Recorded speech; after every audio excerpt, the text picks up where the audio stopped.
સાહેબ મેં વાત એવી સાંભળેલી કે કોઈ જોવા આવ્યું હતું ને તાના પર ઘાસ નાખી દીધો હતો. ઓકે. પછી કંઈક ફોટા પાડીને મોકલી દીધા એવું કંઈક આપણને સાંભળવામાં આવ્યું. પ્રધાનમંત્રી આવાસ યોજનાના મકાનોને લઈને વડોદરામાં એક ચોંકાવનારી હકીકત સામે આવી છે. આ હકીકતને જોઈને ભ્રષ્ટાચાર થયો હોય તેવું લાગી રહ્યું છે. વડોદરાનું દેના ગામ, જ્યાં છેલ્લા 10 વર્ષથી પ્રધાનમંત્રી આવાસ યોજનાના મકાનો બનાવી રાખવામાં આવ્યા છે. ઘરો પર લાભાર્થીઓના નામની તકતી લગાવી દેવામાં આવી છે, પણ તે ઘરોમાં લોકો હજુ રહેવા નથી આવ્યા. કારણ ત્યાંની અસુવિધાઓ. લાઇટ અને પાણીનું કનેક્શન નથી. રોડ રસ્તા બિસ્માર હાલતમાં છે. હવે એ ઘરોના દરવાજા તોડીને ત્યાં કંપનીનો ભંગાર મૂકવામાં આવ્યો છે. આવાસ યોજનાની ગાઈડલાઈન મુજબ 25 ચોરસ ફૂટના મકાનો હોવા જોઈએ, જે ગ્રાઉન્ડ રિપોર્ટના આધારે વાત કરીએ તો તેવા મકાનો જોવા મળ્યા નથી. સૌથી આશ્ચર્યની વાત એ છે કે લાભાર્થીઓના અકાઉન્ટમાં ગાઈડલાઈન પ્રમાણે ₹1,20,000 આવી ગયા છે. જો કે મકાનોમાં કોઈ પણ સુવિધા આપવામાં આવી નથી. મળતી માહિતી મુજબ આ મકાનો ગ્રામ પંચાયતની જમીન પર બનાવવામાં આવ્યા છે.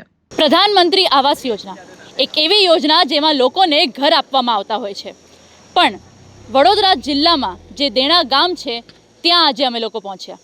અમને મળતી માહિતી મુજબ અહીંયા પ્રધાનમંત્રી આવાસ યોજના ગ્રામીણમાં ઘર તો બનાવવામાં આવ્યા, નેમ પ્લેટ લગાવવામાં આવી, પણ હજુ એ ઘર ફાળવવામાં નથી આવ્યા. એટલે કે ત્યાં લોકો રહી નથી રહ્યા. કોઈ પણ સુવિધાઓ નથી. અસુવિધા છે બધી. પાણીની નથી, લાઇટની નથી, અને ત્યાં રોડ રસ્તાઓ પણ કાચા છે. તો આવો જાણીએ અહીંયાના લોકોથી અને ગ્રામ્યના સરપંચથી કે અહીં શું પરિસ્થિતિ. હા મેડમ, પ્રધાનમંત્રી આવાસ યોજના છે, 10 વર્ષથી બનાવેલા છે, પણ આમે એવું સાંભળવામાં મારે આવ્યું છે કે ધાબાવાળી આવાસ યોજના હતી, એના પર પતરા નાખેલા છે, એટલા માટે કોઈ આવવા તૈયાર નથી. 10 જેટલા મકાનો. હા, 10 જેવા મકાન છે. હવે એ લોકો બી રહેવા આવવા માટે તૈયાર નથી. શું છે ખબર નથી મને. અમને કંઈક એવું માલુમ પડશે તો એની કંઈક આગળ કોશિશ કરીશું આપવા માટે. લોકોનું નામ પણ અહીંયા લખવામાં આવ્યું. હા, લોકોનું નામ પ્લેટ બી લગાવી છે, પણ એ લોકો બી આયા નથી કોઈ રહેવા માટે, અને કોઈ સાંપ્યું નથી હજુ. હા સાહેબ, એ સાંભળ્યું હતું કે ભાઈ આવાસ યોજના ધાબાવાળા મકાન હતા, એમાં પતરાવાળા બનાવ્યા છે. હવે આમાં 2 સરપંચ બદલાઈ ગયા, અમે 3જા બન્યા છે, એટલે વધારે પડતી માહિતી નથી સાહેબ મને. ના, આવડે તો સારા, આવડે તો આ 10 વર્ષ પહેલાં બી સારી સ્કીમ હતી, 3.5 લાખની કેવી સ્કીમ હતી, તો એ પ્રમાણે મકાન બનવા જોઈએ સાહેબ. બીજું તો જોયું અમુક સામાન મૂકવામાં આવેલું, આ ઇલીગલ સામાન મૂકવામાં આવ્યું છે કંપની દ્વારા. શું છે અહીંયા? હવે એ મેડમ મને બી નથી ખબર કોનું છે કોનું નહીં. અમે જોયું નથી કે કોઈની કંપનીનું છે કે કોનો માલ છે, શું છે, ભંગાર છે કે શું છે, એ ખબર નથી મેડમ મને. ના સાહેબ, એવું ઘરમાં તો ના મુકાય કોઈના, એવું છે. હા, પણ અમે તપાસ કરી નથી કે નવા આવ્યા હતા એટલે અમે જોયું નથી. આજે આવીને જોયું તમારી સાથે. જેનું હશે એને હું કહીશ કે ભાઈ સામાન ઉઠાવી લો તમારો, જે માલ હોય એ. બરાબર. આ આવાસના મકાન છે, આવી રીતે ના મુકાય. આવાસના મકાનની અંદર કોઈ ઇલીગલી વસ્તુ નીકળે તો સરપંચના માથા પર આવે. કેટલા વર્ષોથી એ ફાળવવામાં આવ્યા છે તમને? 10 વર્ષ થયા હશે. તો તમે ત્યાં કેમ હમણાં રહેવા નથી જતા?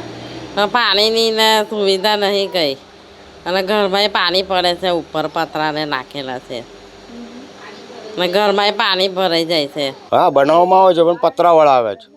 હા, કોઈ ધાબાવાળા નથી, સ્લેબવાળા નથી. અને જે માપ છે 15x30નું છે, એમાં કાપીને મકાનો બનાવે છે, ઓછી જગ્યામાં. થોડી ગેલેરી કાઢી નાખે છે, અને બધું મતલબ કામમાં મજા છે નહીં, બિલકુલ જ. આમ તમે જોવા જાઓ, પ્રધાનમંત્રીના મકાનો કેવા હોવા જોઈએ? હા, ધાબાવાળા હોવા જોઈએ, અને આમ જોડિયા મકાન બી હોય છે. અને આમ પેલા કોટાલી ગામમાં જઈને જુઓ કે એને કહેવાય પ્રધાનમંત્રી આવાસના મકાનો. આ મકાનો તમે જુઓ, પતરાવાળા, સિમેન્ટમાં બી મજા નહીં, ને કંઈકના લોકોના તૂટી પણ ગયેલા છે, નવા બનાવેલા. એ તમે સર્વે કરો એનું, તો આ પ્રધાનમંત્રી આવાસના મકાન આવા થોડા હોય. કેટલા વર્ષોથી આ મકાન બનાવવામાં આવ્યા છે? આ લગભગ હવે જુઓ ને, પહેલાં બી બનાવ્યા છે ને હમણાં બી બનાવે છે, પણ એમાં કોઈ મજા છે નહીં. કોઈ બી મકાનમાં તમે સર્વે કરો, બધા પતરાવાળા જ છે, કોઈ ધાબાવાળું છે નહીં. અને બીજા જે ધાબાવાળા છે, જે બનાવેલા છે, એ બિલકુલ પેલા ઓયડી જેવા છે, દુકાન જેવા. એમાં જે સરકારે જગ્યા આપી છે, એ જગ્યા પ્રમાણે મકાન છે નથી. લોકોને મકાન ફાળવવામાં આવે છે, લોકો ત્યાં રહેવા જાય છે. અમુક જાય છે, અમુક જે બાજુમાં બીજા છે તેમાં જાય છે, અમુકમાં તો પેલી બાજુ જે પોપડા વિસ્તારમાં છે એમાંથી તો કોઈ ગયા જ નથી. કોઈ રહેવા ગયું છે હજુ? ના હજુ કોઈ ગયું નથી. એમ અમુક લોકોનો જેના ઘર પર સ્થળાંતરમાં મકાન બન્યા છે એ લોકો રહે છે. દેણા ગામના આ પ્રધાનમંત્રી આવાસ યોજના ગ્રામીણના મકાનો, એ મકાનો જે લોકોને ફાળવવામાં આવતા હતા તે હજુ ફાળવવામાં નથી આવ્યા. આ તો કેવી પ્રધાનમંત્રી આવાસ યોજના, જ્યાં પાક્કા મકાનો હોવા જોઈએ એની જગ્યાએ ધાબાની જગ્યાએ પતરા જોવા મળ્યા, અને સાથે અસુવિધાઓ એટલે કે લાઇટની પણ કોઈ સુવિધા નથી, પાણીની કોઈ સુવિધા નથી. ખાસ કરીને એ મકાનોના જે દરવાજા છે તે તમામ તોડીને ત્યાં સામાન મૂકી દેવામાં આવ્યું છે, કોઈ કંપનીનું સામાન મૂકી દેવામાં આવ્યું છે એવી અમને માહિતી મળી રહી છે. ક્યાંક ને ક્યાંક આ પ્રધાનમંત્રી આવાસ યોજનામાં ભ્રષ્ટાચાર જોવા મળી રહ્યું છે, ભ્રષ્ટાચાર થઈ શકે છે એવું લાગી રહ્યું છે. તો સરકારે આગળ આ વિષય પર વધુ તપાસ કરવી જોઈએ.